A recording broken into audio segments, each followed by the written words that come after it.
primer lugar, agradecerle su presencia, especialmente. Bueno, buenas noches a todos, no sé si ahora se me escucha, creo que sí. Y en primer lugar, agradecerle su presencia a todos los que estáis aquí, especialmente a todos aquellos que os hayáis tenido que desplazar. Esta noche, bueno, también quiero agradecer la presencia, por supuesto, de Jesús Sánchez Adalí. Una oportunidad como esta creo que en ocasiones contadas cuando se puede producir. Y quiero agradecer también la presencia tanto a la Asociación de Amigos del Camino Mozárabe, presente aquí a través de Fernando, de Antonio y de otros miembros de la asociación, como a instituciones, a los diputados que se han desplazado, como Lola Sánchez, como Rosario Alarcón, también parlamentaria. Y bueno, como he dicho, una noche como esta tenemos la oportunidad de hacer un evento, un acto en el que pocas veces se puede hacer unas jornadas como la que vamos a hacer esta noche. Lo digo por la presencia, por supuesto, de Jesús Sánchez Adalí, me atrevo a decir que el escritor más importante de novela histórica que podemos contar actualmente en nuestro país, premio Alfonso X el Sabio a la novela histórica con su último libro, Alcazaba, un libro muy representativo suyo también en el mozárabe. Yo he tenido la oportunidad de leer algunos de sus libros. A mí es uno de los que más me ha gustado de todos los libros que he leído en toda mi vida. Y bueno, gracias a la asociación y a la Diputación tenemos la oportunidad también de ser el primer pueblo en el que se presente la guía del Camino Mozárabe de Córdoba a Mérida. La tenemos a nuestra disposición aquí, se puede descargar también a través, como se dijo la semana pasada en Diputación, a través de Internet, y tiene también un punto para poder descargarlo con el móvil. Y bueno, esta noche paso a presentar, para que se presente la guía, Rosario Alarcón, una de las impulsoras de que esta guía saliese a la luz. Creo que sin ella, a nivel político, esta guía no hubiese sido posible que estuviésemos contando con ella, presentándola esta noche aquí. Y también hablará sobre la guía Fernando Navarro, presente aquí con nosotros. Y bueno, espero que disfruten de esta conferencia de un escritor de la talla de Jesús Sánchez Adalí, agradecerle su generosidad en todo momento que ha tenido, tanto con el Ayuntamiento de Hinojosa como conmigo personalmente, por cada vez que hemos hablado, su disposición y su amabilidad. Así que muchas gracias a todos y le paso la palabra a Rosario Alarcón y Fernando Navarro. Muy buenas noches. Muchísimas gracias, Santo, y muchas gracias por la invitación a la presentación de la guía Camino de Santiago, Camino Mozárabe. Para mí es una gran satisfacción, precisamente, poder participar aquí en la conclusión de un trabajo que ha realizado fundamentalmente la Asociación Amigos Camino de Santiago, Camino Mozárabe, en el que ha participado la Diputación Provincial, hoy representada aquí por Lola Sánchez, la compañera Lola Sánchez. Y sobre todo también es una magnífica excusa, tengo que decirlo, para venir una vez más a Hinojosa del Duque, disfrutar de su entorno, de su riqueza, de su patrimonio y de su gastronomía, pero sobre todo hago hincapié de lo que disfruto cada vez que vengo, que es de su gente. Miren, yo no soy desde luego ninguna experta, desafortunadamente, en el Camino de Santiago. Ni siquiera he tenido todavía aún la oportunidad de ser pues, una peregrina más. Hoy por hoy hago otro tipo de peregrinaje y con otro asunto, desde luego, menos interesante y placentero que los verdaderos peregrinos. Y además, lo poquito que he aprendido del camino me lo ha enseñado precisamente su presidente, que hoy no está aquí, y Fernando, que sí tengo la suerte de que me acompañe en este momento, además de ser mi vecino, tengo que decirlo, pues ellos me han enseñado lo poquito que yo sé hoy por hoy del Camino de Santiago. Y agradezco, por supuesto, ese interés, más allá de la obligación de atender en su día a Isidro y atender a Fernando, que ha despertado en mí esta ruta cultural y también turística, porque es una gran oportunidad que tienen todos los municipios de Córdoba, gracias al Camino Mozárabe, esa conocida llamada Ruta de Plata, para desarrollarse económica, social y culturalmente. Lo que tengo clarísimo, a pesar de que no soy una gran conocedora del Camino Mozárabe, es que el Camino de Santiago, en su ruta por Córdoba, está repleto, cargado de interesantísimos itinerarios que llevan al peregrino hasta la tumba del apóstol, y podemos afirmar que, sin ninguna duda, uno de los itinerarios más importantes del Camino de Santiago es el Camino Mozárabe. El recorrido por rutas históricas que partían en su día por Jaén, Granada, Almería, Málaga y pasaban por Córdoba, es la salida natural hacia la Vía de la Plata. Y gracias al primer presidente de la Asociación Amigos del Camino de Santiago, Camino Mozárabe, Vicente Mora Benavente, al que yo no he tenido el placer de conocer, y gracias al impulso y la constancia del actual presidente, al que sí he tenido el gusto de conocer, Isidro Rodríguez, hoy la presentación de esta guía aquí en Hinojosa del Duque es una parada obligada del peregrino. Pero desde luego es una realidad, y tenemos que decirlo, porque estamos aquí muchas personas representando a la Administración, por la que aún hay que trabajar mucho y unir esfuerzos desde las diferentes administraciones, como he dicho, la local, representada aquí en nombre del alcalde, de José, y la provincial, como he dicho, representada por la diputada Lola Sánchez, y, por supuesto, la autonómica, la cual represento yo por ser parlamentaria andaluza. Y hay que ir siempre de la mano, y nunca mejor dicho, haciendo el camino juntos para aprovechar al máximo toda la potencialidad y los beneficios sociales, culturales y económicos que puede aportar el Camino Mozárabe. El objetivo de esta guía no es otro que recuperar turística y culturalmente el Camino Mozárabe para afianzar este itinerario cultural europeo, adaptándolo y gestionándolo para el peregrino del siglo XXI. Ha sido por esa apuesta y por esos beneficios que llegarán de la mano, como seguro que estáis notando también aquí en Hinojosa, de los peregrinos de todo el mundo, porque tras su paso por esta tierra, por nuestra tierra, irán trayendo y dejando su cultura y una pequeña o gran parte, también nunca lo sabemos, de sus ingresos. Resumiendo, lo que sabemos que va a concretarse en un enriquecimiento para Hinojosa del Duque y para los hinojoseños, así como para el resto de municipios de la comarca de Los Pedroches y de la provincia de Córdoba en general. Eso ha sido lo que nos llevó a su presidente, a Fernando, a Antonio, a Santos y a José, precisamente a través de la Diputación Provincial, a decidir que teníamos que poner cada uno de nuestra parte para impulsar y recuperar la ruta de su trazado histórico a su paso por Córdoba. Pero si hoy estamos aquí, y creo que es justo reconocerlo, precisamente presentando esta guía, es gracias al trabajo, al esfuerzo y a la apuesta decidida por el turismo que tanto Santos, concejal de turismo de este ayuntamiento, como su alcalde, José Fernández, llevan desde que iniciaron este mandato, dedicándole tiempo y recursos a la industria del turismo. Porque ellos saben que el desarrollo económico de Hinojosa del Duque y el bienestar de sus vecinos depende en gran medida del desarrollo turístico de su pueblo y de su comarca. Ellos han sido los primeros en querer poner en valor esta ruta, para el que el peregrino conozca y pueda disfrutar de la belleza natural, paisajística, monumental, gastronómica y de la experiencia de convivencia humana que ofrecen los vecinos de Hinojosa, vosotros, aquí en esta bella comarca, la comarca de Los Pedroches.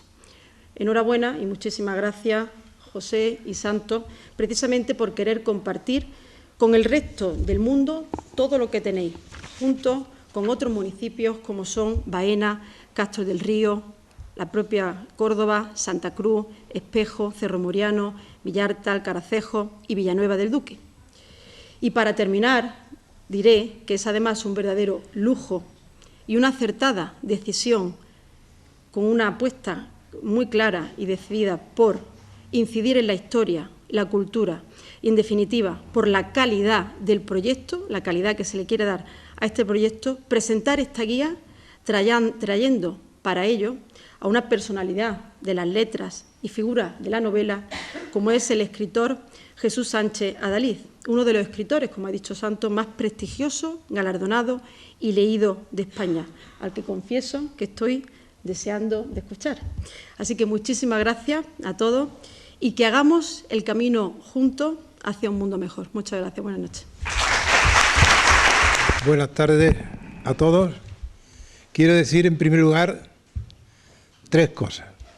La primera, darle las gracias al Ayuntamiento de Hinojosa por permitirnos presentar aquí la guía. La segunda, excusar a mi presidente Isidro Rodríguez, que por razones laborales no está ahora con nosotros, no puede venir. Él me lo comunicó hoy a mediodía a la 1:30. Entonces, sobre la marcha, he empezado a escanear algo de la guía para presentárosla. Rosario, yo sé que tienes muchas ganas de escuchar a Jesús, pero me va a tener que aguantar siquiera 5 minutos porque quiero ser muy breve. Esta guía lleva mucho tiempo gestándose. Tan es así que Vicente Mora, que hace ya 10 años que murió, escribió el prólogo. Y si no llega a ser por Rosario Alarcón, esta guía no se edita, porque un día nos presentamos en la Diputación, Isidro y yo, y dijimos, Rosario, esto lleva mucho tiempo atrancado, hay que sacarlo adelante. Y no solamente nos dijo que la guía, sino que además una bolsa para llevarla, unos folletos. O sea que si no hubiera sido por ella, no la tendríamos. Como es pequeñita, he hecho estas imágenes. Dado el formato que tiene, me ha costado mucho trabajo escanearlas, por lo cual no son de una gran calidad. Pero sí he puesto todo mi interés en que os hagáis una idea de cómo es la guía. Es la portada la que estáis viendo, la primera página, quién hace la guía, etcétera, etcétera, de dónde a dónde va, y la Diputación de Córdoba, el escudo de la Diputación, que ha sido la que ha financiado esta guía. Esta guía está dedicada a la memoria de Vicente Mora Benavente. Fue el notario, fue el primer presidente de la asociación. Él puso un interés extraordinario en que se publicara, que se editara la guía en papel. Primero la hemos tenido varios años en Internet, que por cierto la podéis descargar con el teléfono móvil, con el código GR que viene en la portada. Bien, esta introducción está escrita por el propio Vicente. Historia, un poco una descripción general, el origen del camino, por qué se ha hecho ese trazado. Aquí viene el camino mozárabe, que tiene un inicio en Málaga, Granada, Jaén, se unen en Baena y a partir de Baena ya es un solo camino hasta Mérida. Nuestra ilusión sería, que yo no sé eso cómo podremos hacerlo, pero vamos a intentarlo, que en la próxima edición viniese el tramo Granada, Córdoba, Jaén, Alcaudete, Málaga, Baena, y hacer una guía completa. De momento en esta hemos empezado en Alcaudete. El trazado, el rutero José Antonio Fernández, aquí presente, que es uno de los coautores de la guía, se ha procurado seguir un camino histórico, calzadas romanas, vías medievales, etcétera, dentro de la medida de lo que nos lo ha permitido la orografía. Hemos tropezado con obstáculos insalvables.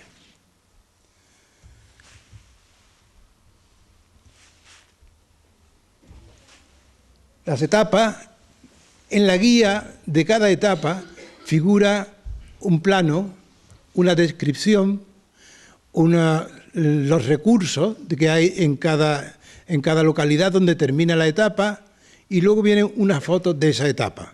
Como son todas parecidas, basta con que veamos una etapa para que nos demos cuenta del tipo de guía. Esta es la etapa Alcaracejo, qué casualidad, he escaneado Alcaracejo Hinojosa del Duque. Es muy clara, una simbología muy clara que se ve a primera vista. El peregrino creo que no va a tener problemas. Le sigue una descripción, partiendo de Alcaracejo, desde el cruce de las carreteras, altas nacionales, va describiendo la etapa. Los recursos, esto se refiere a Hinojosa, donde se puede dormir el ayuntamiento, la policía local, el hostal, el otro hostal, etcétera, etcétera. Y luego viene una serie de fotos de cada una de las etapas. Al final de la guía conecta con la Vía de la Plata y ya el peregrino, para seguir, tiene que utilizar la guía de la Vía de la Plata a partir de Mérida. Bien, Cuando yo estaba haciendo esto y con la guía en las manos, a mí se me ha encendido una lucecita. Guía, guía, guía, Virgen de Guía. Digo, ¿se podría proponer a la Virgen de Guía como patrona del camino mozárabe? Yo tengo que estudiarlo eso, sí hay que preguntárselo al obispo o quién hay que hacerlo. Y me parece que sería una magnífica patrona para nuestro camino, la Virgen de Guía. Pues eso es lo que yo quería deciros, nada más. Yo voy a presentar a Jesús Sánchez Adalid, pero antes de presentar a Jesús Sánchez Adalid, yo les voy a contar una pequeña historia y después explicaré el porqué. En 1869 había un joven periodista, nacido en Gales, que estaba viviendo en Madrid, que lo habían mandado su periódico, el New York Herald, lo había mandado a que escribiera una historia sobre el general Prim. Este periodista se llamaba Henry Morton Stanley. El director del periódico, del New York Herald, era Gordon Bennett, que era el director, el propietario, el empresario, etcétera, etcétera. Y estando este muchacho en Madrid, en una pensión, recibe un telegrama y le dice: soy Gordon Bennett, estoy en Madrid, en París, venga usted a París que le tengo que hacer un encargo. El muchacho se va a París, lo sienta delante y le dice: como usted sabe, el señor Livingstone lleva perdido en África 3 años. Hay que encontrar a Livingstone. Es el famoso doctor Livingstone, supongo, cuando lo encuentra. Y dice: se va a ir usted a África a buscar a Livingstone. Pero antes, primero asistirá usted a la inauguración, le dice, del canal de Suez. De allí remontará usted el río Nilo y me va escribiendo una guía de los sitios más interesantes de ver y la manera de verlo. Una vez que lo haya hecho, se va usted después a Jerusalén, que he oído decir que están haciendo grandes descubrimientos. Después de Jerusalén, se va usted a Crimea y me visita usted los campos de batalla. Diríjase enseguida hacia el Cáucaso y hasta el mar Caspio, que aseguran que se está preparando una expedición rusa. Marche después a la India, cruzando por Persia. Desde Persépolis puede mandarnos alguna crónica interesante. Bagdad le queda de camino. Envíe alguna nota por vía férrea del valle del Éufrates. Cuando usted esté en la India, cuando llegue usted a la India, se embarca y se va a África y me encuentra a Livingstone. Esto en el año 1869. Bueno, pues encontró a Livingstone. ¿Por qué traigo esto? Esto parece un periplo impresionante. Pero más periplo, y es el que a mí me ha hecho, se lo decía antes, el que a mí me ha hecho hospitalero del Camino de Santiago, es el del mozárabe. El del mozárabe pasa su vida en el camino. Las novelas de Jesús tienen muchas cualidades, pero una de las cualidades es que si uno estamos leyendo un libro de Jesús, por ejemplo, el último, el Alcazaba, uno puede ser berebere. Pues lo está leyendo uno y está uno embebido, y es uno el berebere. Uno puede ser cristiano, uno puede ser judío, uno puede ser mozárabe, porque lo que escribe, lo escribe de tal manera que el que lo lee se siente dentro del personaje. Yo soy periodista y a los periodistas es muy difícil convencernos porque nos gusta la literatura. No nos gusta la literatura, nos gusta la escritura rápida. Bueno, pues con Jesús es imposible de soltar un libro que empiece uno.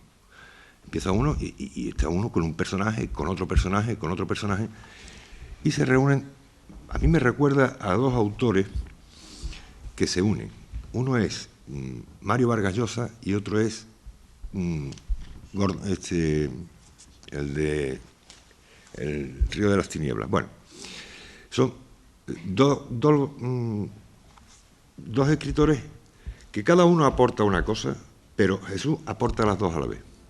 Es decir, uno lee algo de un paisaje que haya descrito Jesús y está viendo el paisaje. Un aroma que Jesús describa, está oliendo ese aroma. Una vista que él vea, en cualquier personaje, una ropa que lleva puesta a un personaje, uno está viendo la ropa, pero la está viendo rápidamente, la está leyendo y la está viviendo rápidamente. Así escribe Jesús.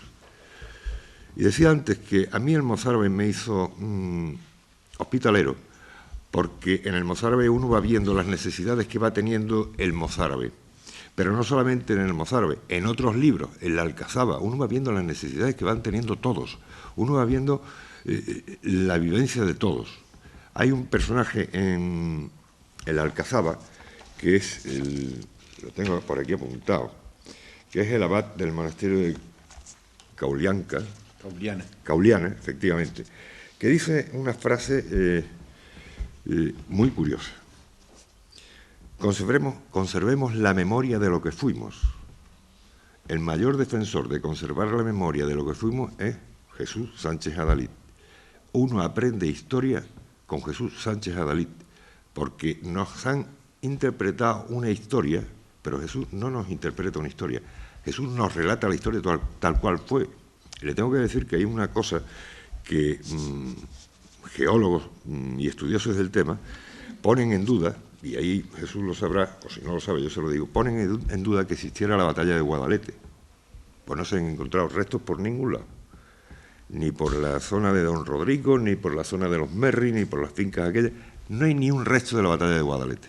Entonces, en el mozárabe uno va apreciando eso, y cuando uno lee las entrevistas que le hacen a Jesús, uno ve que dice, bueno, pues es verdad, sí, es que resulta que España existía antes que Andalucía, es que al andaluz es que no existía, si me equivoco me corrige, porque hay un obispo español, un obispo que firma en Roma un documento en el cual firma como obispo o arzobispo español.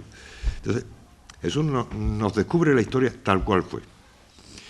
Y el que nos descubre la historia tal cual fue, le ha llevado a tener el premio Fernando Lara de novela, la medalla de Extremadura, el premio de novela histórica Alfonso X el Sabio.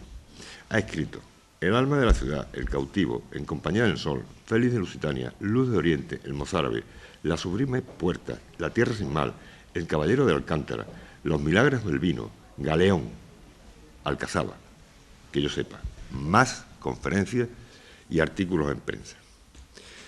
Él es sacerdote, aunque su verdadera pasión hubiera sido, o lo que él quería hacer cuando era más pequeño, era misionero, pero se ha quedado cura de pueblo, que es lo que él quería también, ¿no es verdad?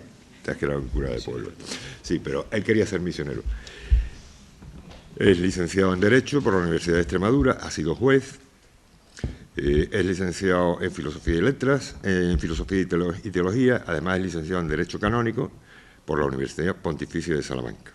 Yo les puedo contar muchísimas más cosas de Jesús, pero no voy a aburrir. Sus libros están traducidos al portugués, al griego, al holandés, al polaco, y se van a traducir al italiano, al francés, al alemán y al turco. Es colaborador de Radio Nacional, en el diario Hoy también, en la revista National Geographic Historia, en La Aventura de la Historia, en Marca Extremadura y en Vida Nueva. Por cierto, el escritor que yo te decía antes era Joseph Conrad. El corazón de las tinieblas es el libro.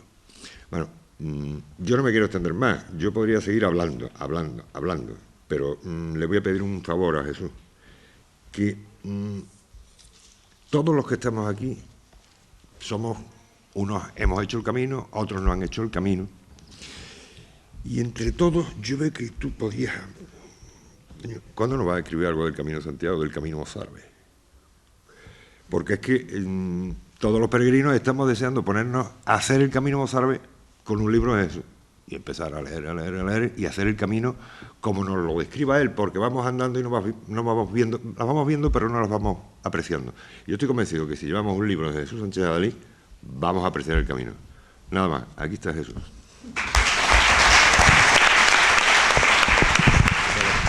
Buenas tardes. En primer lugar, debo agradecer, como no, al Ayuntamiento de Hinojosa del Duque, al señor alcalde, a Santos, concejal, que me hayan invitado a pasar esta tarde aquí con ustedes. Como no, a doña Rosario Alarcón, porque se haya desplazado aquí y por el trabajo que está haciendo en favor de esta obra tan importante a través de la Diputación, a la diputada, a la Asociación del Camino de Santiago, con la que ya he tenido la oportunidad de estar en otras ocasiones, y a mi querido amigo Antonio Navarro por esta presentación. Bueno, pues yo creo que puedo comenzar contestando a la pregunta que has lanzado al viento y aprovechando para dar una primicia que no sabe nadie, porque es una noticia que yo he tenido ayer. Yo estoy escribiendo una novela, prácticamente la tengo terminada, si Dios quiere será presentada el próximo mes de enero del año 2013. Es una novela que es muy cordobesa, se desenvuelve unas décadas antes del mozárabe. No trata exactamente sobre una peregrinación, pero sin embargo tiene mucho que ver con las peregrinaciones. Más que nada con el escenario general, con el espacio físico, espiritual, cultural, en el cual se mueve esta vértebra tan interesante que es el Camino de Santiago. Esta novela es una novela que cuenta dos historias cruzadas. Una es la de un personaje de la antigüedad interesantísimo, muy desconocido, que es la última reina de la Galaecia, como tal, la última reina de Galicia, que es la reina Goto o la reina Gotona. Era la mujer de Sancho Ordóñez y pertenecía a la dinastía del llamado Conde Santo, una dinastía que tiene su origen al lado de Mondoñedo, estrictamente gallega, pero que tiene mucho que ver con el mundo mozárabe, porque el rey Sancho Ordóñez se estableció en Tui y fue posiblemente el que vertebró el Camino de Santiago para que los mozárabes pudieran subir hacia Santiago de Compostela.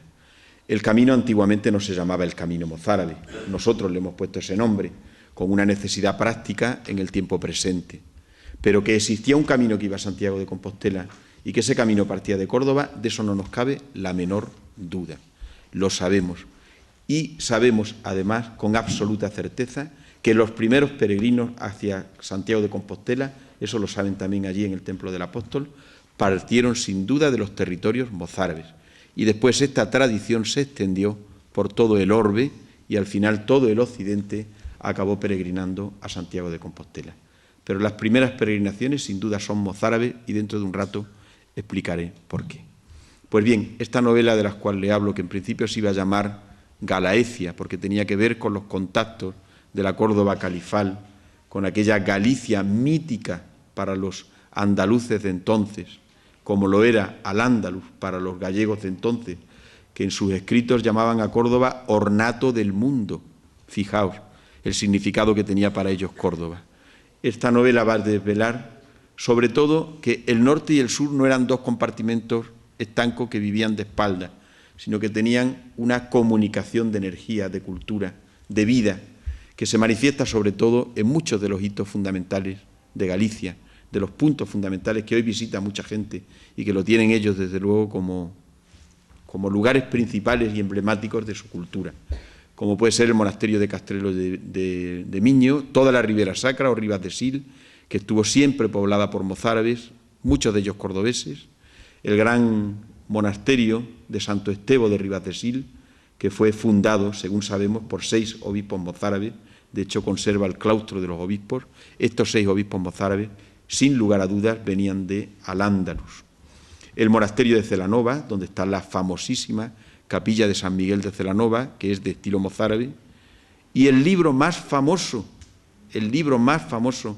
de la cristiandad altomedieval, que es el famosísimo Beato de Liébana, al que los expertos llaman ya, sin lugar a dudas, el gran códice mozárabe, porque está lleno de influencias del sur, que habían llegado sobre todo a través de la Biblioteca Armilatense de Córdoba, donde se conservaba el único ejemplar de aquellos comentarios al Apocalipsis del obispo Metodio de Oriente, que fueron los que inspiraron a Beato para escribir el Beato de Liébana.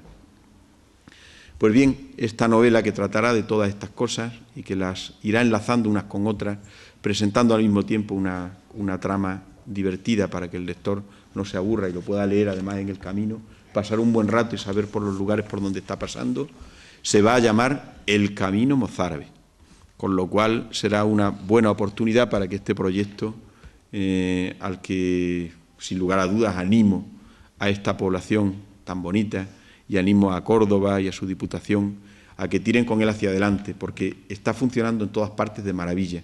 Y aquí, puesto que fuimos los primeros históricamente, y ya lo sabemos, ahí están los catedráticos de historia demostrándolo, como don Antonio García Moreno o como el propio Rafael Valencia, los arabistas, que sin duda los primeros peregrinos partieron de la mozarabía.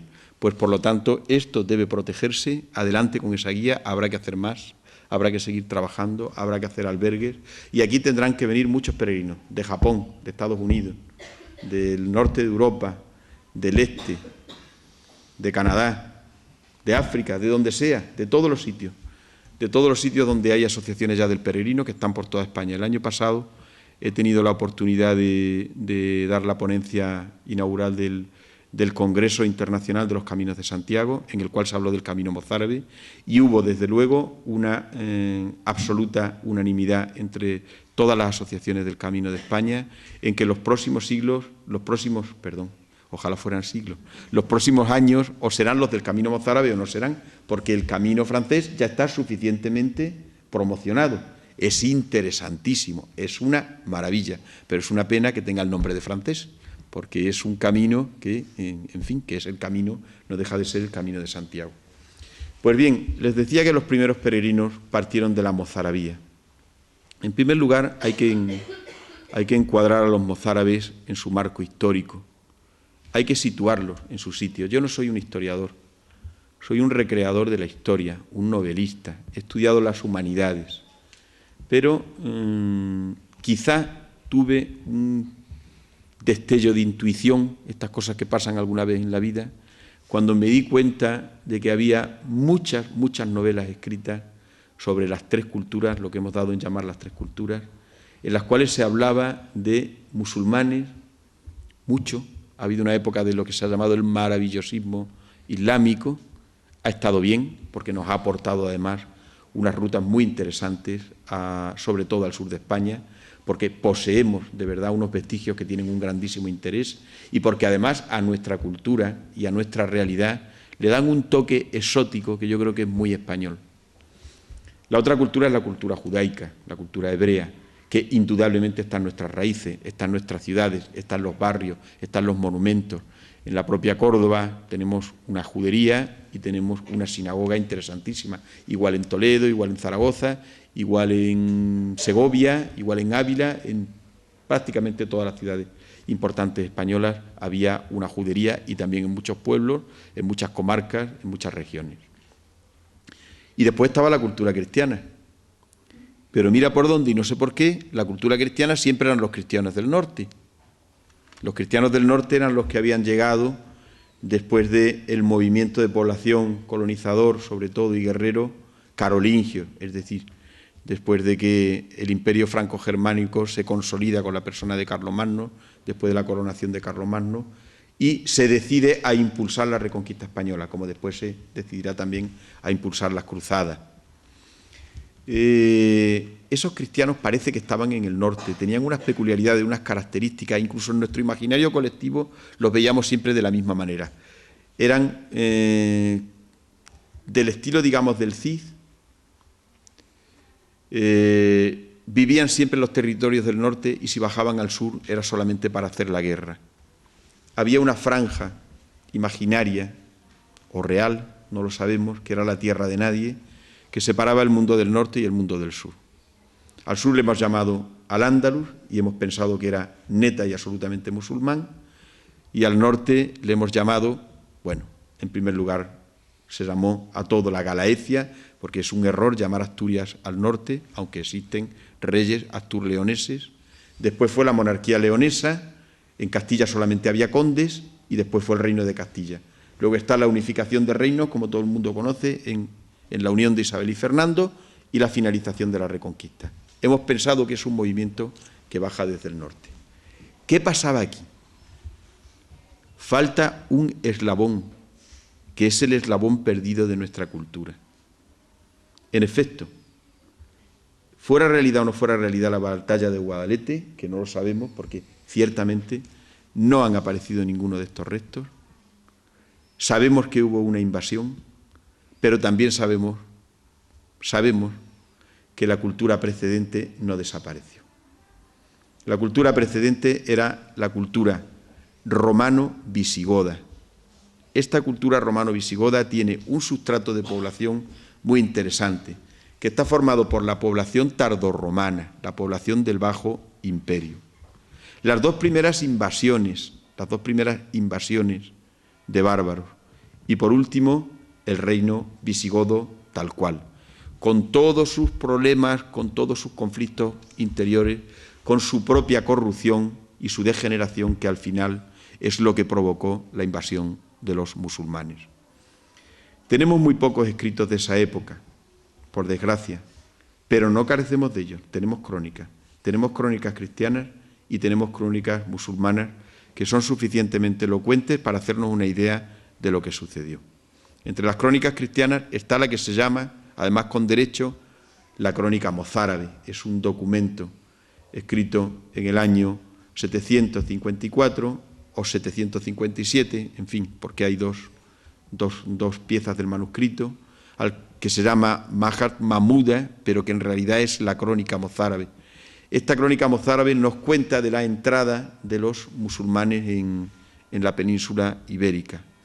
En todas las reflexiones que se hacen, porque hay también una teleología interna, hay un cierto interés por intentar encontrar una causa a lo que aquellos pobladores vieron, como son todas las invasiones, como una tragedia, como una gran desgracia. Pues se dice siempre que esto fue por causa de nuestros pecados. Ya muy poco tiempo antes, San Isidoro de Sevilla había puesto en guardia a los monarcas visigodos que estaban en la ciudad regia, en Toledo, y les había advertido del peligro que era que aquellos reyes fueran arbitrarios. Estaba haciendo una llamada al derecho romano, que era la base de nuestra cultura, porque Isidoro de Sevilla nunca se consideró visigodo, siempre se consideró romano. Esto quiere decir que el sustrato de la población original queda en sus ciudades, con sus iglesias, con sus culturas, con sus fiestas, con sus calendarios, con su forma de vida.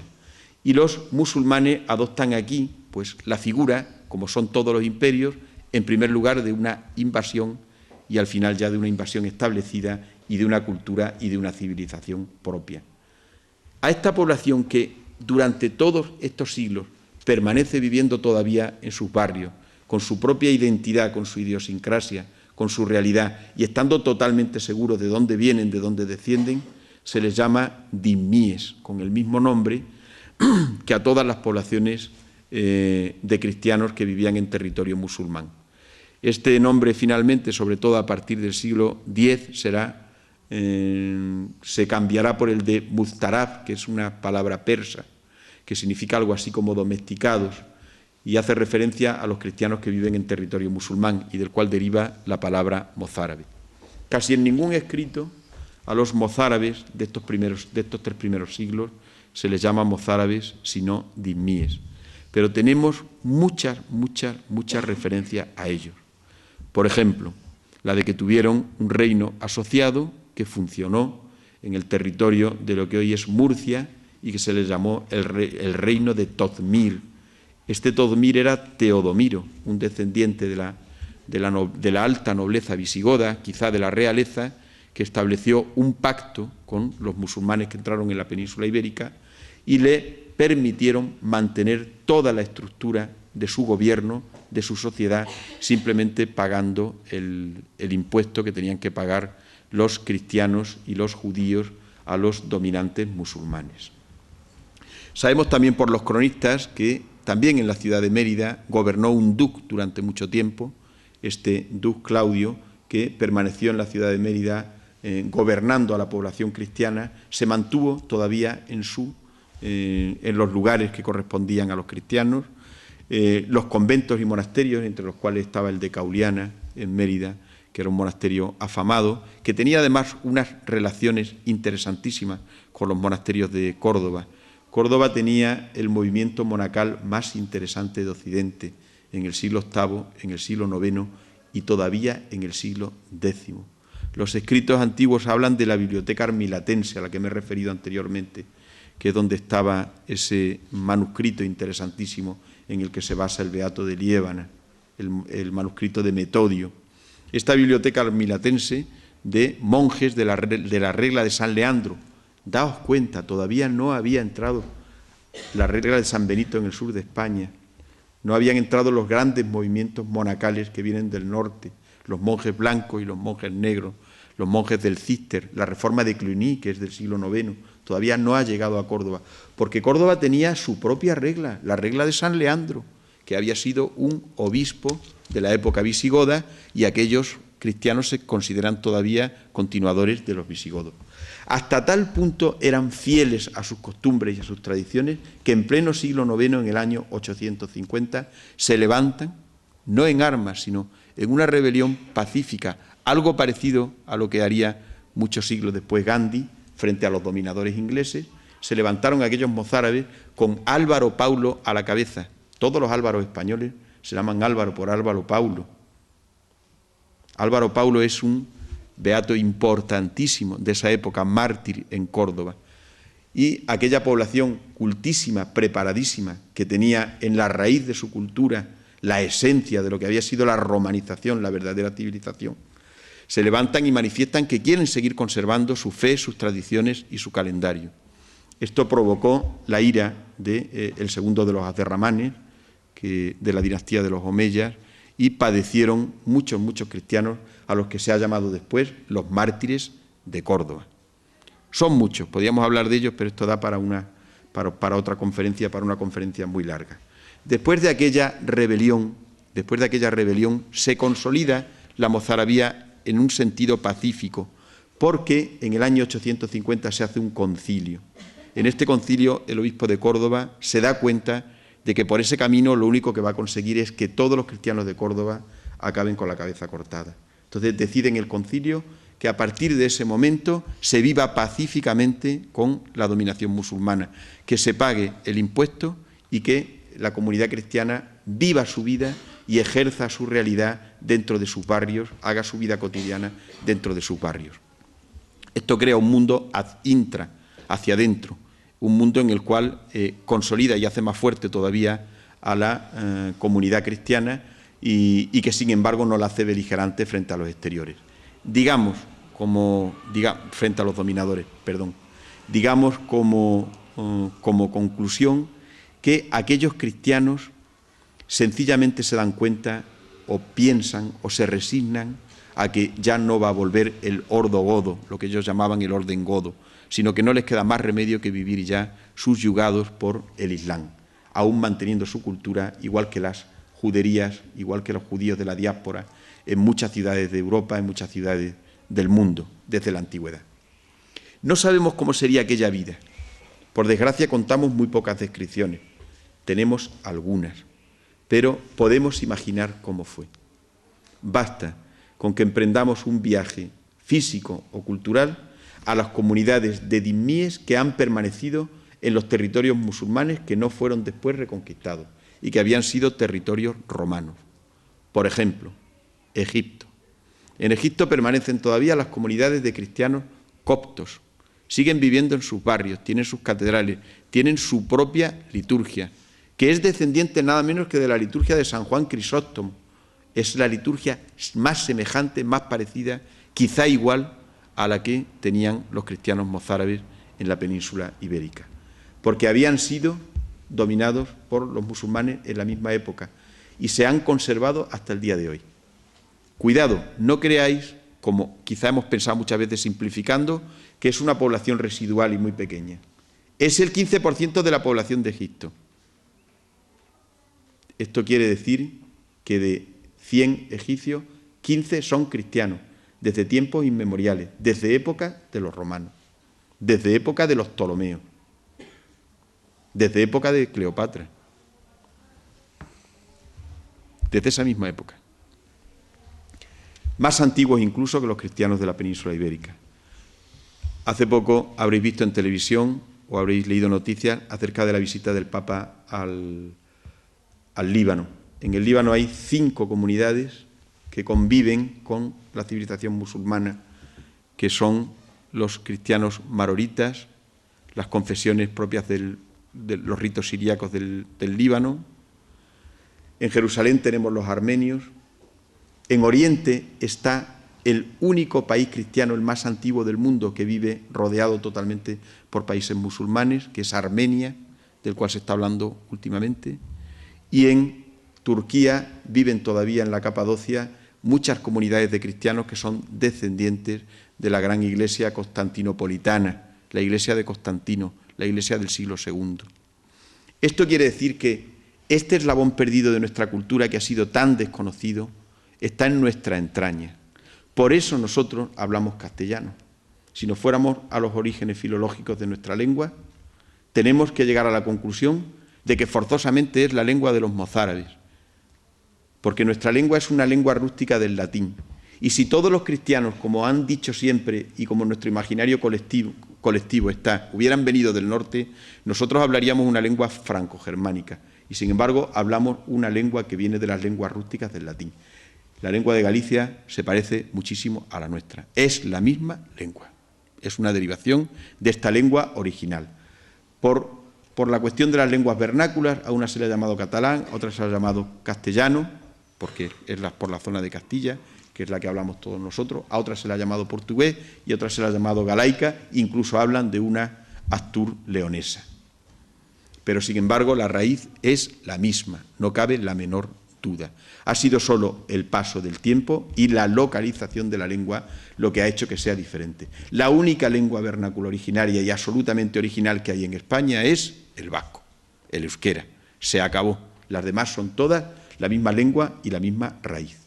Y si la invasión musulmana hubiera sido tan importante como está también en nuestro imaginario colectivo, nosotros, aunque después hubiéramos sido colonizados por los cristianos venidos del norte, hablaríamos árabe.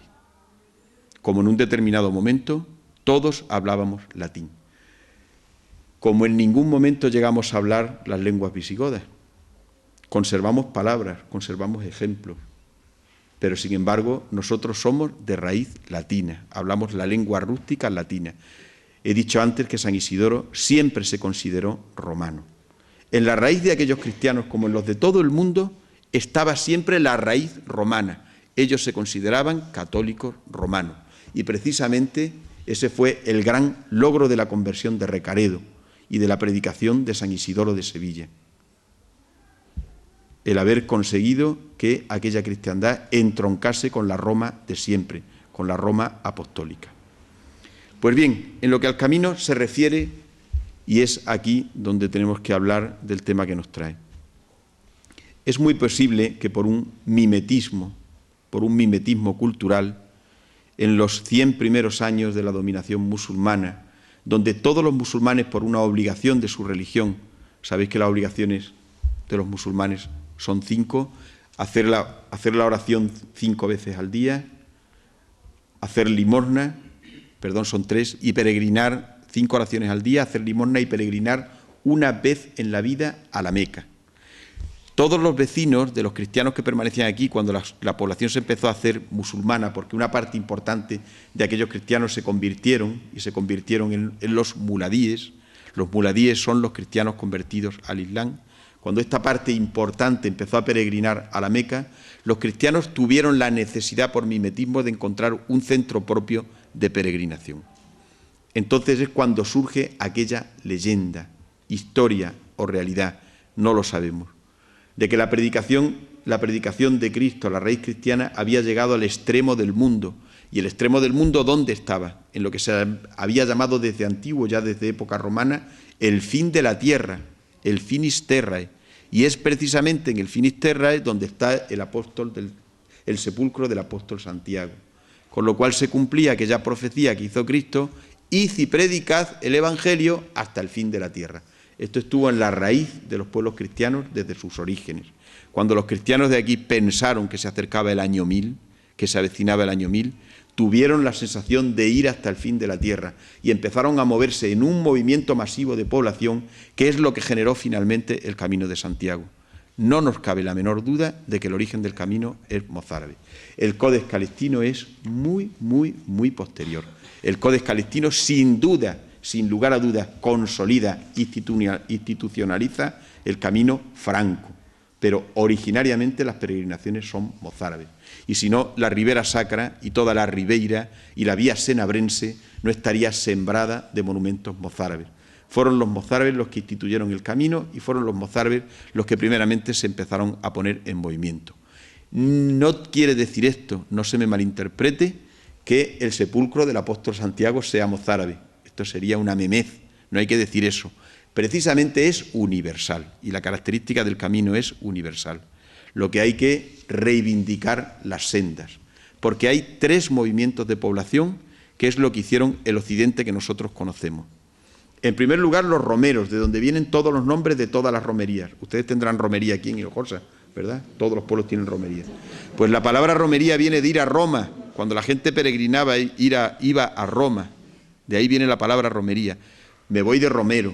Se ponían en camino, montaban en barco, iban a Roma. ¿Dónde iban a Roma? A ver el sepulcro del apóstol San Pedro, porque en Roma no está Jesucristo, está el apóstol San Pedro. Jesucristo murió en Jerusalén y resucitó en Jerusalén y allí está su santo sepulcro. En Roma está el de San Pedro, está el pilar principal de la Iglesia porque es el príncipe de los apóstoles.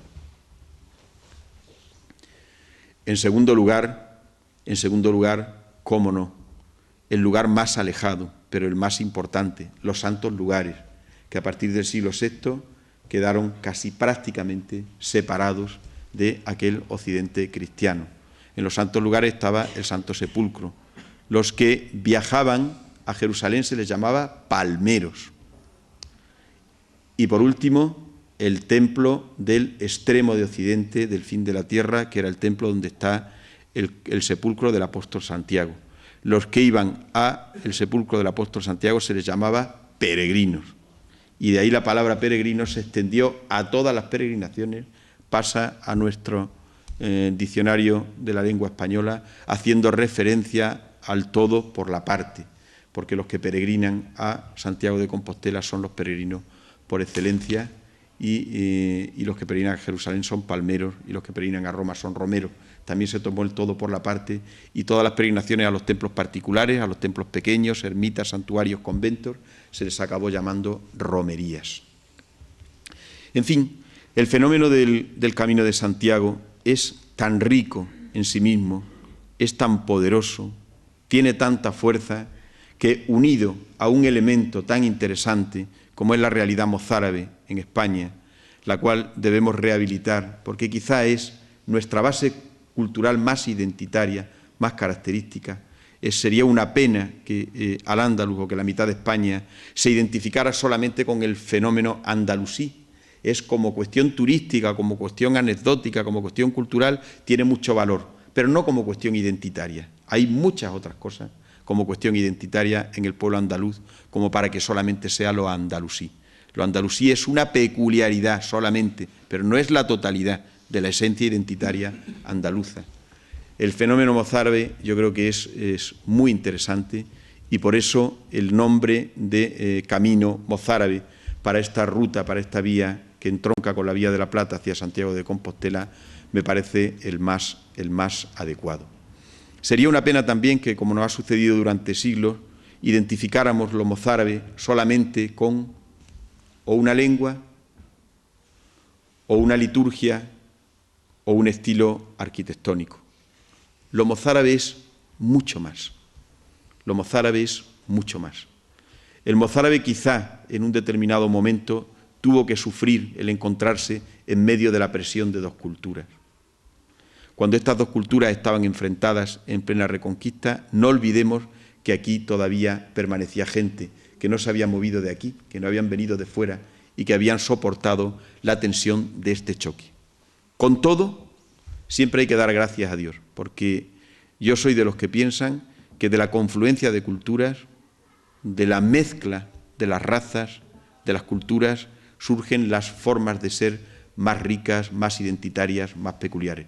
Eso es lo que produjo, yo creo, la característica más singular de los españoles, cultural, que fue nuestro siglo de oro, que está precisamente en la margen, en el extremo de la confluencia de estas culturas y surge precisamente al terminarse la Reconquista.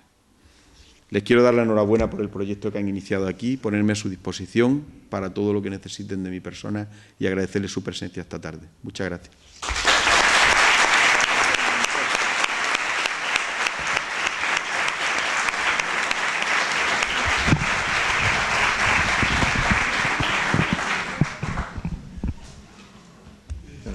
para finalizar, solo cabe dar las gracias y bueno, la enhorabuena por esta gran ponencia, Jesús Sánchez Adalid. Como he dicho antes, las gracias también por tu disposición que has tenido para conmigo y para con el Ayuntamiento. Y bueno, también agradecer la presencia, como siempre que recurrimos a ello, de la Asociación de Amigos del Camino de Santiago, aquí con los aquí presentes Antonio, Fernando y, como he dicho, algunos miembros más de la asociación.